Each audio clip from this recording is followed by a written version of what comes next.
I hold songwriting in this place as a sacred place. As songwriters, we write the soundtrack for people's lives. That first time when a girl gets married and she wants to dance with her dad, somebody wrote the song for her to do that. That kid's first heartbreak, somebody wrote the song for that. All the songs we write, they make it into people's lives. They become that soundtrack. Like I fell in love with my wife while we were listening to Kings of Leon, Beautiful War, right? Because I'm so used to people telling me turn down the music, and she said, no, I love this song, turn it up. And we're singing at the top of our lungs, and it's like, man, this is the girl for me. I hold that very dear. And so when I write music, like I want to make sure that I'm writing songs that have depth and have realism and that deal with the human condition.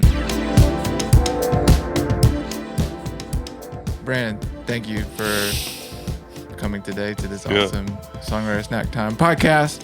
What's up? Man, let's start with the fact that when I asked you what your snack of choice was, you said frozen berries. I didn't really know what you're talking about because I haven't experienced the frozen berries yet. But how do you and the berries go back a long time? Probably like a decade. I was asking Angela, I'm like, so he said berries and milk. You just literally pour it? We looked it up online because it's like a fad or something right now. Yeah, we saw some video on TikTok or something about like pouring the milk into the blueberries and then it, like you were saying, it can, I don't know what the word is. Congeals or whatever. Or whatever. And it, it like makes a thing. So anyways, let's first, I want to experience this and then we can talk about songwriting. So but thanks bro for being here today. Yeah. Let's get in. I've always loved like Cheerios and sometimes I'll put berries in there, and so I don't know at what point I was just like, screw the Cheerios, let's just do the berries by themselves. Oh, totally. Yeah. Is there a specific formula to do you just let it sit or is like just go in? No, just go in. Let it sit for a little bit, I'll just go in. It tastes like I'm eating ice. Like that's what it tastes like to me. Like, oh, my icy milk. It's nice. I do it with no sugar. Nice. Raspberry. Yeah. But if you want to put some sugar in it, woo! The raspberry's intense, dude. That's on fire. I'm telling you, hey, dude, the cherries are on point. Almost like once a week, I'll probably have this. This might be a new thing for me. We'll see. Well, feel free to enjoy your berries while we talk. So, and also, bro, like your family's growing. Congratulations on the new baby. How's everybody at the house? Are you sleeping at all? I mean, we have a pretty good rhythm. We have 2 under 2. Both our babies are COVID babies, So, 15 months apart because my daughter was born right in the middle, like in March in January. So right before COVID hit. Yeah. Everybody was born, and then Revel was born April 2nd. So whose idea was the Rebel name? Yeah, so Revel. So her whole name is Revelry. Revel. Yeah. I thought you said Rebel. Like she's a rebel. So it was actually kind of cool. Both names were kind of given to us by God. Like we didn't know what we were gonna name our daughter, and then we were sitting in a church service, and there's this worship song that is called "Ever Be." 2 separate words. And man, and we just kept hearing that over and over again, and we're like, man, that's a really beautiful name, and and it has like deep meaning to it, about just praising God in every circumstance. And so so we went with that.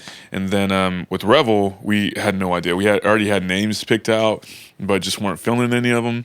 And then my wife had a dream where she was at like a high school reunion or something, and somebody came up and it's like, oh, what's your daughter's name? She's like, oh, that's Everbee.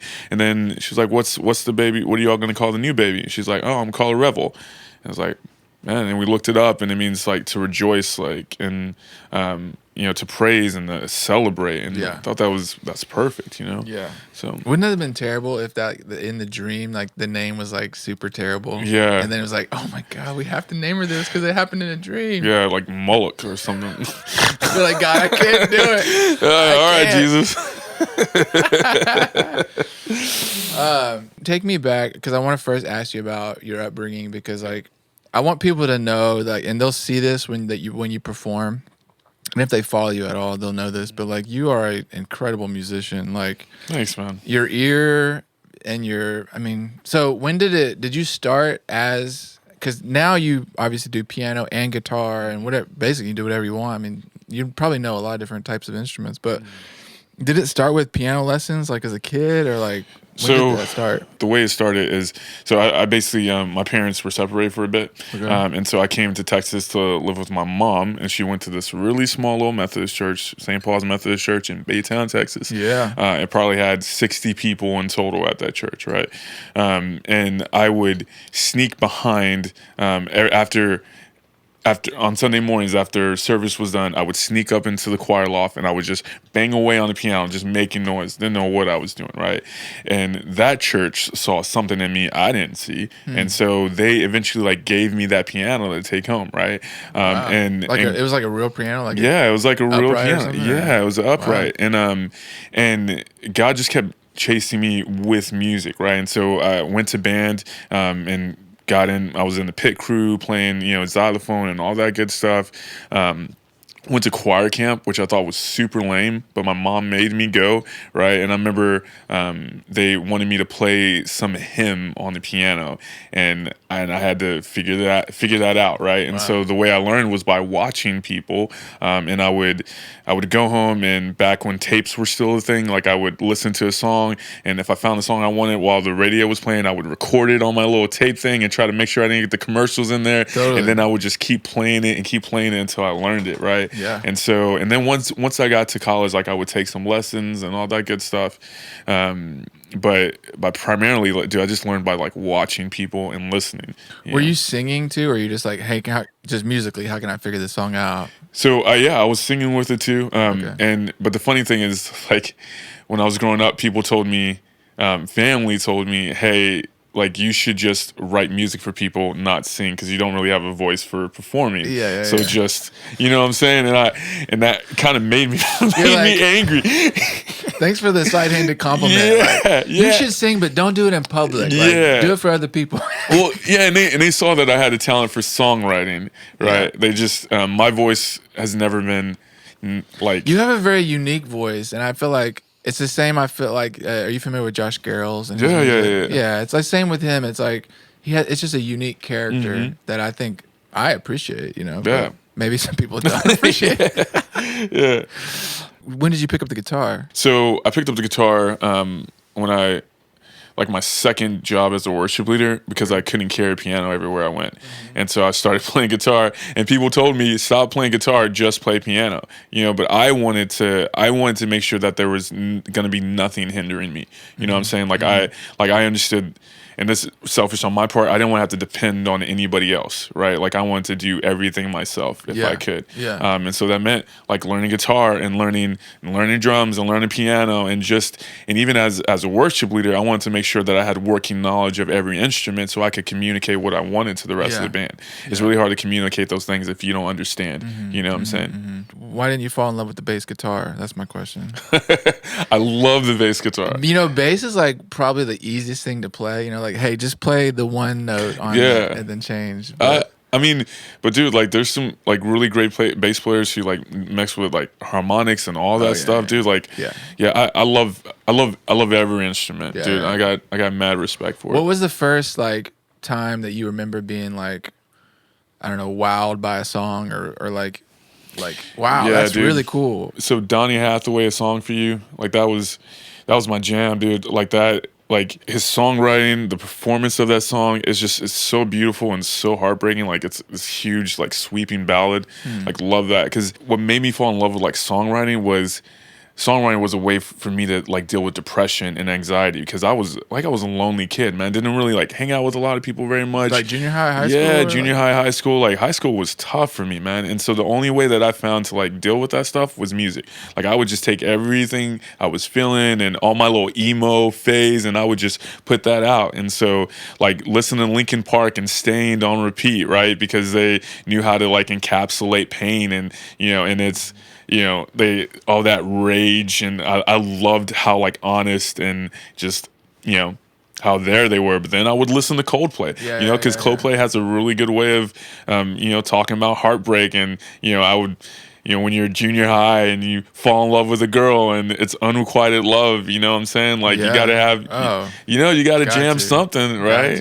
Yeah, dude, and Eminem and all those guys, like, grew up listening to Snoop and West Coast rap and then Nas, and so like I feel like I've had a well-rounded, Yeah. you know, Well, and I think when people, if they go listen to some of your newer stuff too, like, and when more stuff comes out, I think they're gonna like recognize that there's a bunch of different influences yeah, that are coming together musically in a cool way. In 2015, you released your last full album, and then most recently, Dancing on the Water came out, which is super cool. Super proud of that song. What was your journey between like writing songs as like a junior high school kid to later in life? Like what happened between those points that either like you really hadn't put out a ton of music in between those 2 points? That makes sense.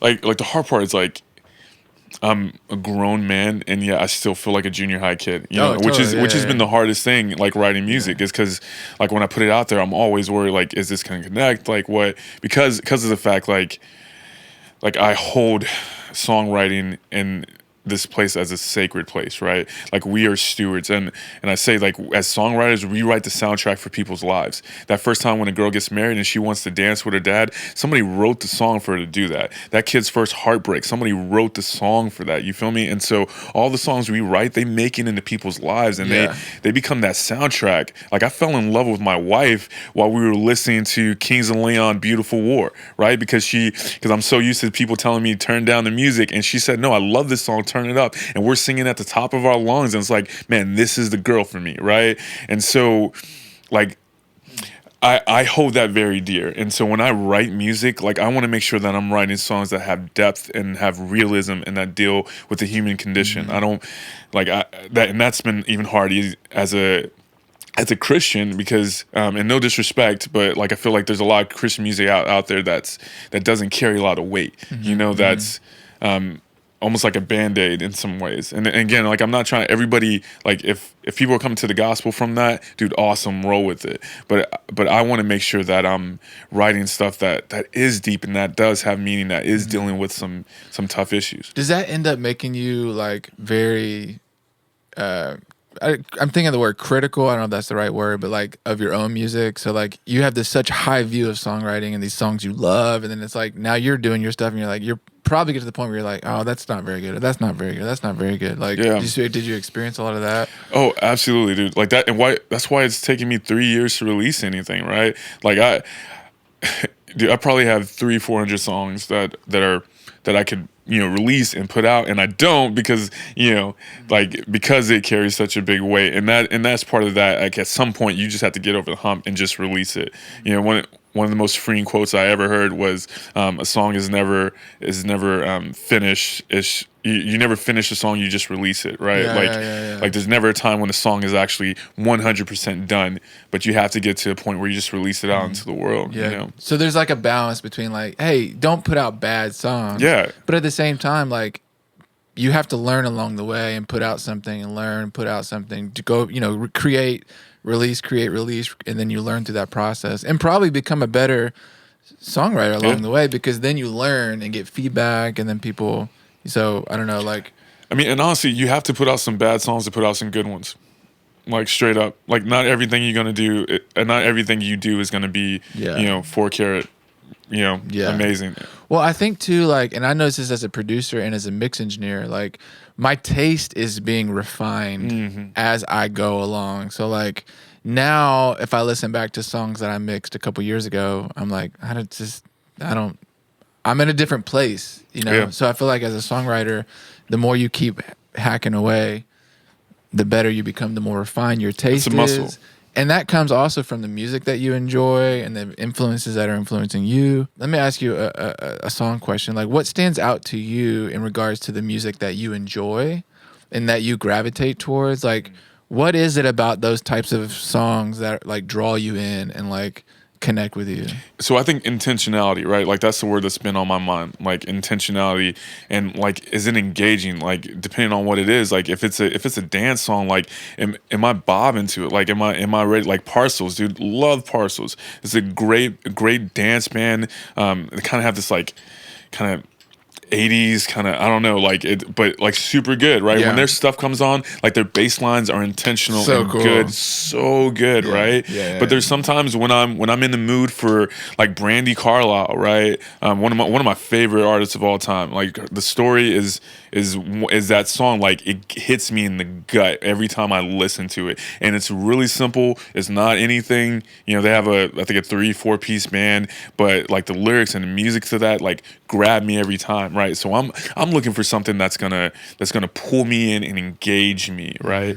Like if I'm bored listening to it, then like I might listen to a song for the first 30 seconds and then drop it off if I'm not. Yeah. Is it like, because you're equal parts beast of a musician and nice songwriter, like is it like, oh, the music is boring, or like the lyrics are just bland? It's all of it, right? So and we were talking about this earlier. Like normally, like music is the first thing that pulls me in. Yeah. And I don't even listen to the lyrics first. Like I listen to the music, and then like I feel like great songs are like onions, right? Like they're like you pull back layers and you keep getting stuff, right? You start crying. Yeah, if you listen, if you start crying, if you listen to Kendrick Lamar, right? Like his beats are super sick, but then when you get into his lyrics, like there's one level of lyrics, but then there's all these metaphors on top of that and symbolism on top of that, to where you could dissect a song. Oh yeah. Oh, you know what I'm saying? Like, and that's amazing to me, right? Yeah, like a good song, to me, a great song, when you've listened to it for the 100th time, you're still like pulling stuff out. It's, you know what I'm saying? And Totally. especially, like we listen to music in different seasons of life. There's songs like the Alabama Shakes album, right? Like that album, if I'm having a hard day or a hard week or I can't sleep, like that's the album that I put on and I just listen to the whole thing all the way through because it's so amazing. It's so good. Yeah. Well, let's talk specifically a little bit and transition into talking about songwriting. Yeah, you mentioned that you have 300 or 400 songs. Like, how often are you actually writing? Is it a daily thing, weekly thing? Yeah. Like, So I know you have 202. So yeah. So I'm a burst guy. Is like I'll go through seasons where I just like write like crazy. And 2 a.m. is normally my time. Like late night is my time when I kind of get inspired to write. Wow. Yeah. It's just I don't know what it is. It's been that way because I'm a night owl. Do you have an upright or like a real piano at your house now? Nah, I don't, man. Just keyboard? Yeah, just keyboards. Are you writing mainly on guitar, just ideas? I play around. Like I'll write some stuff on ukulele sometimes, or I'll write some. Or I'll write on acoustic. But I love writing on piano. It just depends on what I'm feeling in the moment. Yeah. With some of your songs, like I notice how like an idea, like you'll come record the scratch for it, and then you'll be like, no, I need to change the chords and the melody. Like, what happens in that experience where you hear something back and you're like, I need to flip the way that this, like, because sometimes when you write an idea, you're like, this is the idea, but you have the complete freedom, and you've done this a few times, like where you just flip it. Yeah. And you're like, I need to go from a minor chord to a major chord to like different progression, different melody. Ain't nothing that we've ever done have I been like, this is not good. What you're looking for, I think, is like, how can I make it the best it can be? So now flipping the arrangement, flipping the structure, flipping the melodies. Let's see if we can take it up and make it even better. Is that the way you think about it? Yeah, and the hard part is like we said, like I could work on a song for months and months and months and months because it's never good enough. So I had to get to that point. Yeah. But also, so like one thing is like golden cows, right? Like there's no golden cows in our music for me. And that golden cow is like that thing that's like, hey, I'm not gonna get rid of this. Like this has to stay. And I learned a long time ago that if it doesn't serve the song, it's got to go, right? And because there's other times when I might have a chorus that I really love that I thought was for this song, and then I take it out and I have to put it in another song because it works better, right? And I might have had a whole song that was written around that chorus, right? But if it doesn't serve the song, then it needs to go. And the more I hold on to that, the more I'm not letting the song kind of be what it's supposed to be. You know what I mean? Yeah. Recently, I saw Ryan Tedder of One Republic talk about how he's writing chord ideas and thinking through what he's trying to do, but then he's oftentimes just singing gibberish or just like melody ideas. Yeah. And then oftentimes in that subconscious, things are coming out. And then he tries to figure out, okay, what am I trying to say here and all this kind of stuff. Does it work like that for you, or? Yeah, so the main way I write is I get the chords first, and then just sing gibberish over them. Like that's like I have voice memos on voice memos of me just no, whatever. But there are times when I have lyrics that I really love, but it's more so the other way. I feel like sometimes I write the deepest songs when I have the lyrics first and roll through it. So you've that's done that me. before too, where you have an idea lyrically, and then tried to figure out like what musically could go to this. Yeah, I feel like my lyrics are deeper if I write all the lyrics first and then put music on top of it. But most of the time, I'll do music. And the other thing too is like I'm a very visual guy, and so like when I think about like songs, like I'm thinking about like what is the music video to this is going to look like I'm seeing it almost like a painting, right? And so I want to make sure like there's movement and depth, and like, you know, with that Prodigal song, like I can see, like I had the whole music video in my head ready to go, you know what I'm saying? And so I want to make sure like the song is going to work on multiple different levels. You know, I want to be able to paint a picture that people can see and experience. This might be a hard question to answer, but like, why do you write songs? Like, I know the power of music, right? Like someone who's thinking about suicide and they hear a song that, you know, boosts them up or lifts them up out of that, dude, like music is so powerful for that. And like the reason, like I learned early on, I remember I was playing at a bar in Clear Lake. And while I was up there, you know, I talked about like being depressed and trying to commit suicide and walking through that and battling with addiction, right? And I played some songs for that. And I remember this dude came up to me and he was like, dude, like, you know, I'm, you know, X amount of years sober, you know, and this is what I've done. And I've never heard anybody talk about that in a place like this.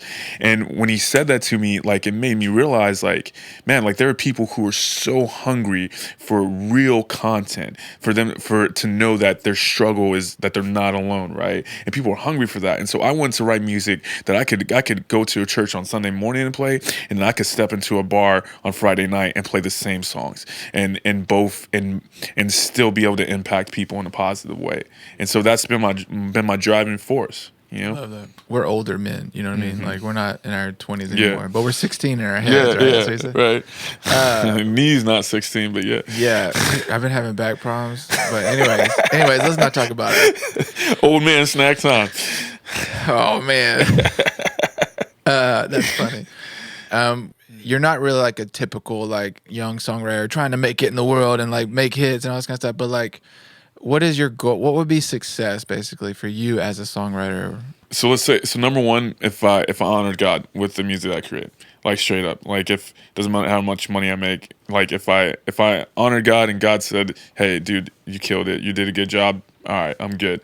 Number two, if I'm authentic, if I don't sell out, which is a hard thing for me because I'm such a people pleaser that I want to write music that pleases people, and there's a balance, right? Like if you say, hey, I want to get this music out to however many people, to, you know, I want this music to reach everybody, but then you're writing like Gregorian chant, ska music, you know, there's a very small niche for that. And if that's what you want to do, cool. But like for me, like I want to make sure I get it out to as many people as I can. And so I want to make sure that like I'm connecting with as many people as possible. And when people come to me and tell me stories about, hey, your music helped me, your music healed me, like that's a win, right? And then lastly, like, dude, like, yeah, if we as artists, like we want to be able to do our art. And so if I can make a living being able to do that, yeah, I want to do that. Like I want to see my family financially stable. But that's third on the list, right? Like if I work for a nonprofit now and I love doing it. And if that's what I do for the rest of my life, awesome, man, then I'll do that. Flip it and think about like,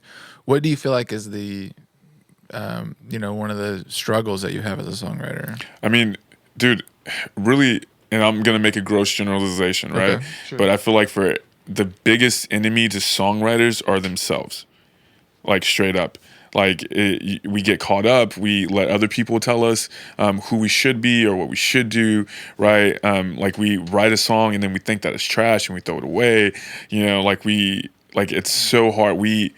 Because songwriters and musicians, man, we're such empaths, you know, like we're emotional people, you know, and so we're like just to write a song is to be vulnerable, and when you put yourself out there, and that's a hard thing, man. Oh, yeah, one of the worst things that anybody could ever say to me when I show them a song is, oh, yeah.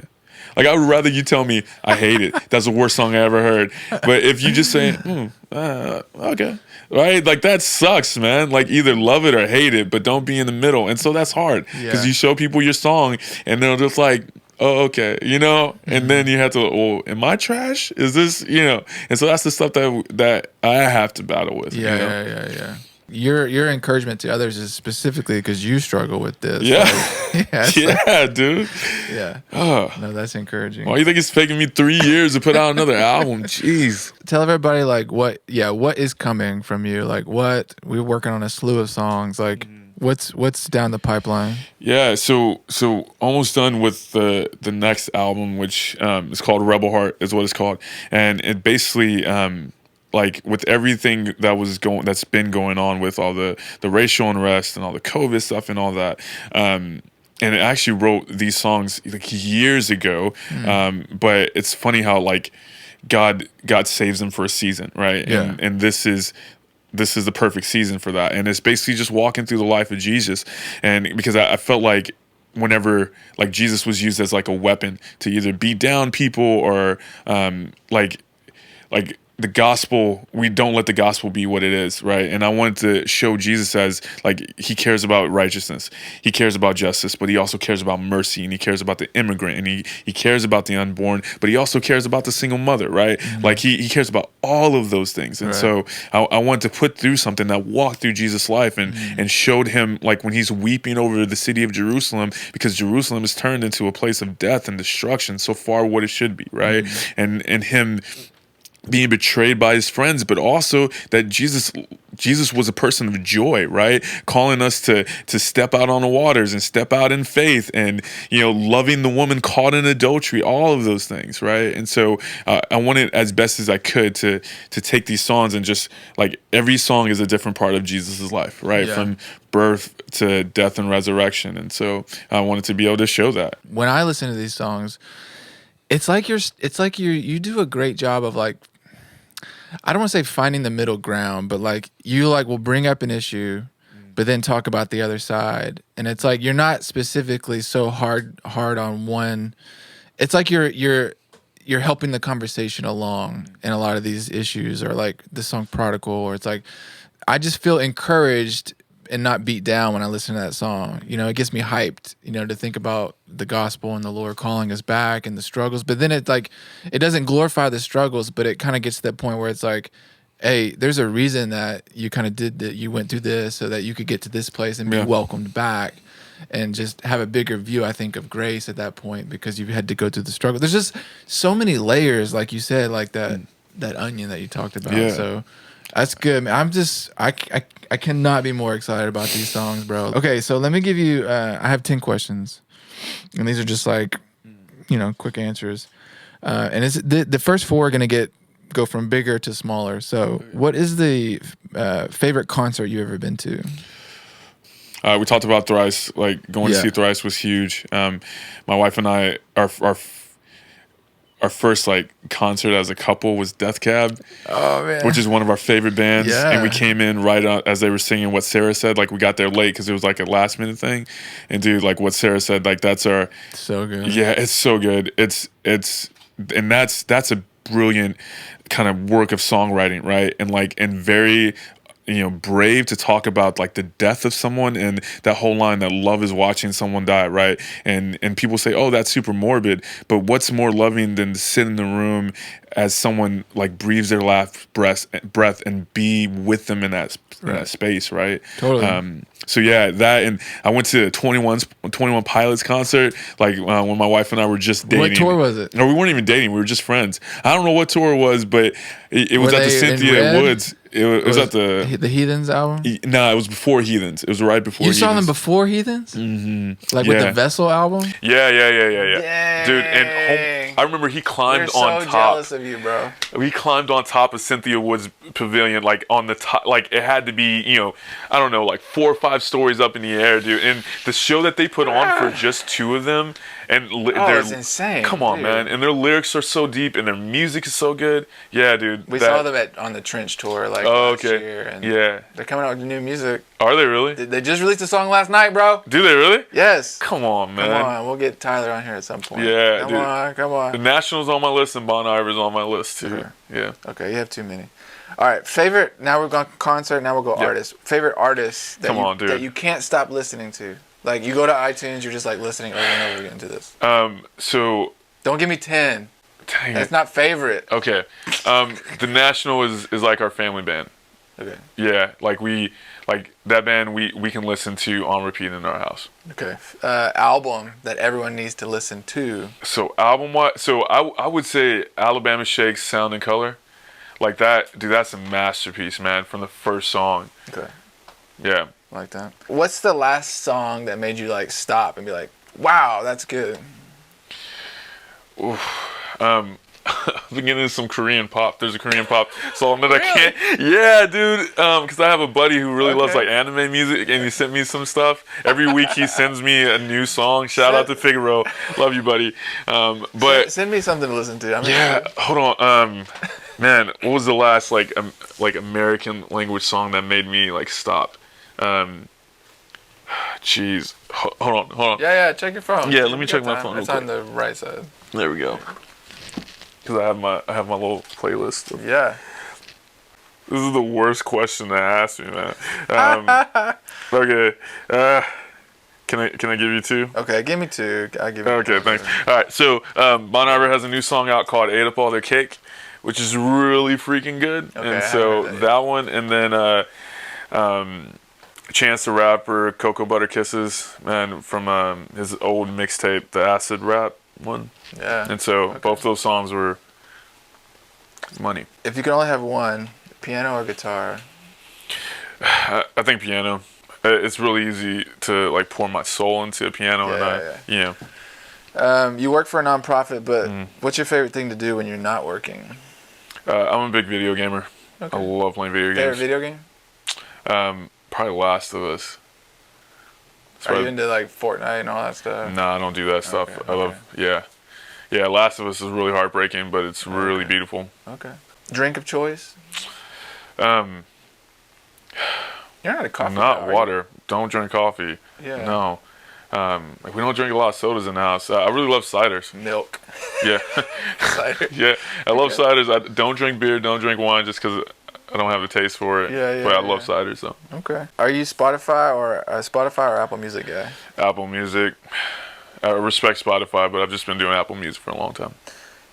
What distribution channel do you use? DistroKid. DistroKid? Mm-hmm. What's a song that you've made that you're super proud of? It doesn't have to be released yet either, but... It's not released yet, but Lay It Down is probably one of my favorite. It's just the first year of marriage for me and my wife was really hard.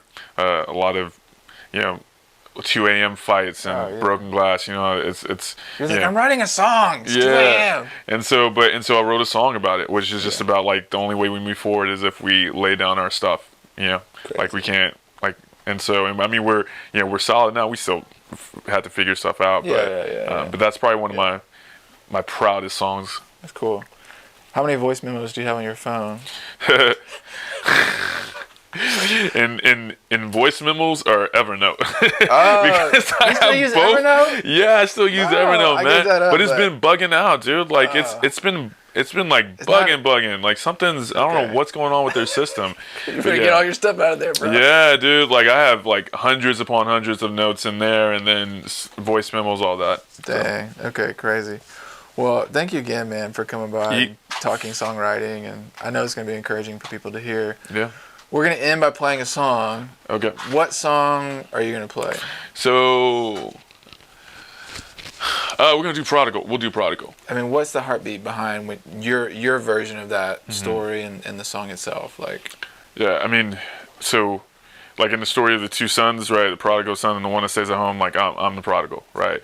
And so I just want to write something from that point of view. Like, what does it look like to wake up drunk and coming off of a drug rant and having to go home to your dad and that feeling of anxiety and all of that stuff and your stomach being sick and to have all these feelings and feel like there's a line in there that says I don't know if you're coming to give me heaven or give me hell, right? Like he sees his dad running, and what is he running for, right? Is he running because he's gonna beat me up or whatever? And then to have that dad like wrap you up in his arms, right, and just be excited that you're there, like man, like there's nothing more beautiful than forgiveness. I love that, bro. You are not only a I respect you as a musician, but you're also a good friend, and I love the fact that we're working on this music together.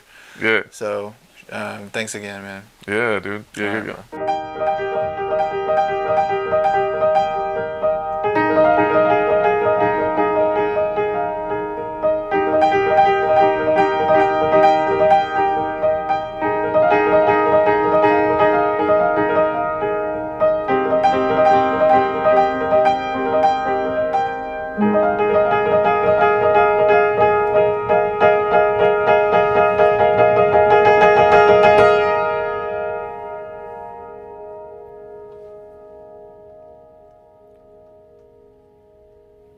Lying in poor heartache, and I'm drenched in regret.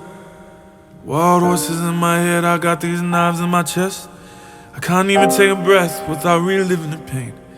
See, I've been thrown up for hours, but I can't get rid of the shame.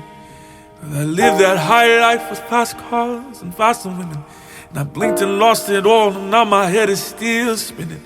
All those friends that were so diehard saying they'll rather die. It's funny how they leave when the money runs dry.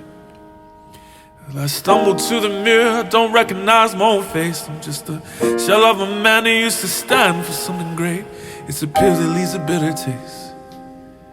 Right now, I wish I could hear you say, I want you to come home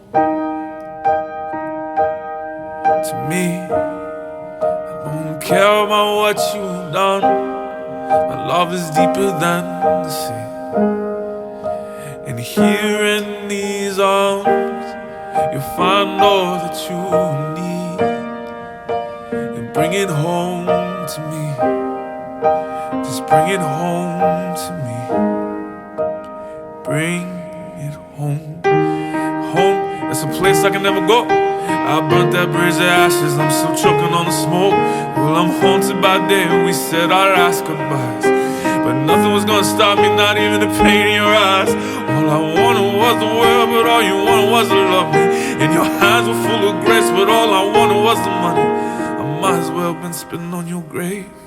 It's funny, right now I wish I could hear you say, I want you to come home to me. Don't care about what you've done. My love is deeper than the sea. And here in these arms, you'll find all the love you need. Yes, just bring it home to me. Just bring it home to me. Bring it home. Walk up to your house and my stomach's in rows. Wild horses in my head, my brain is telling me no. Run up to meet me is a face that I know well. I don't know if you came to bring me heaven or if you're coming to bring me hell. And I say, Father, I have sinned against you and against heaven. I've squandered your kingdom, all the love I have been given.